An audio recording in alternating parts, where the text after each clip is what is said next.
ITR filing salary tax payers online file कर सकते हैं इनकम टैक्स रिटर्न। जानिए process. Income tax return ITR file करने की तारीख नज़दीक आ रही है। नौकरी करने वाले लोगों को एम्प्लॉयर की तरफ से फॉर्म 26 मिल गया होगा। जिन एम्प्लॉयज़ को नहीं मिला है उन्हें अगले 2-3 दिन में मिल जाएगा। फिर वे online income tax return file कर सकते हैं। हम आपको step by step return filing process बता रहे हैं। स्टेप 1, सबसे पहले आपको ज़रूरी डॉक्यूमेंट्स जुटाने होंगे। इनके form 16, pan card, bank account detail, investment proof आदि शामिल है। इन्वेस्टमेंट प्रूफ में सेक्शन 80C के तहत किए गए निवेश के प्रूफ की ज़रूरत पड़ेगी। साथ ही अगर आपने हेल्थ पॉलिसी खरीदी है तो उस पर डिडक्शन का क्लेम सेक्शन 80D के तहत होगा। स्टेप 2, डॉक्यूमेंट्स जुटाने के बाद आपको इनकम टैक्स के ई-फाइलिंग पोर्टल पर लॉगिन करना होगा। आपको www.incometaxindiaefiling.government.in पर जाना होगा। अगर आप न्यू यूज़र हैं तो आपको इस पर रजिस्ट्रेशन करना होगा। पेन की मदद से आप यह कर सकते हैं। यह आपकी यूज़र आईडी होगी। स्टेप 3, यूज़र आईडी और पासवर्ड बन जाने के बाद आपको फॉर्म 26AS डाउनलोड करना होगा। इसमें आपके TDS और TCS से जुड़ी सभी जानकारियाँ होंगी। अच्छा होगा कि आप फॉर्म 16 के TDS के डेटा को फॉर्म 26AS के डेटा से मैच करा लें। स्टेप 4, नौकरी करने वाले लोगों के लिए फॉर्म 1 यानी सहज का इस्तेमाल ITR फाइलिंग के लिए होता है। असेसमेंट ईयर 2024-25 के लिए नई टैक्स रिजीम डिफ़ॉल्ट रिजीम है, इसलिए आपको फॉर्म में पहले ऑप्शन नो सेलेक्ट किया हुआ मिलेगा।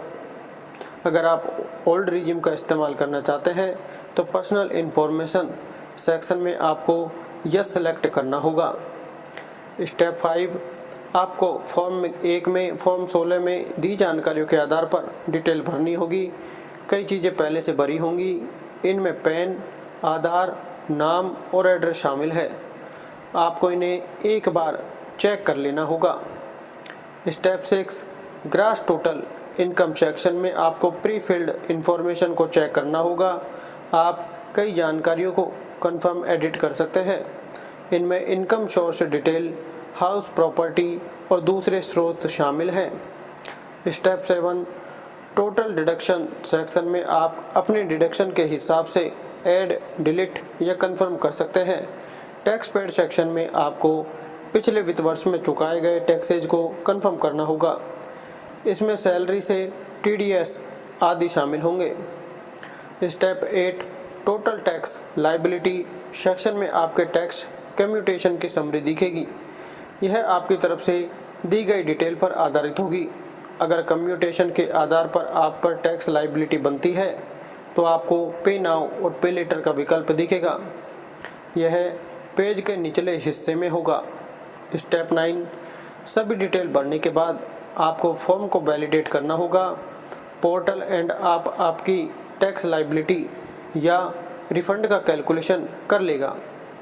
स्टेप 10, फॉर्म वैलिडेट करने के बाद और सभी डिटेल भरने के बाद आपको अपना ITR सबमिट करना होगा। सबमिट करने के बाद आपको रिटर्न को ई-वेरीफाई करना होगा। आप अपने मोबाइल नंबर पर आए OTP की मदद से यह कर सकते हैं। अपने बैंक की नेट बैंकिंग फैसिलिटी के जरिए कर सकते हैं। अगर आपके पास DSC है तो डिजिटल सिग्नेचर सर्टिफिकेट के जरिए कर सकते हैं। इलेक्ट्रॉनिक वेरिफिकेशन कोड आपके मोबाइल नंबर पर भेजा जाएगा।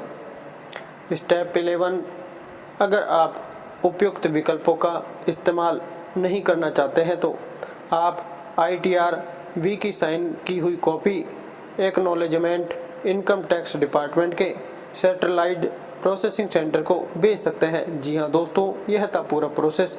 ऐसी लेटेस्ट और अच्छी अपडेट्स के लिए चैनल को सब्सक्राइब करके बेल आइकन जरूर दबाएं। नॉलेजेबल अपडेट्स के लिए धन्यवाद।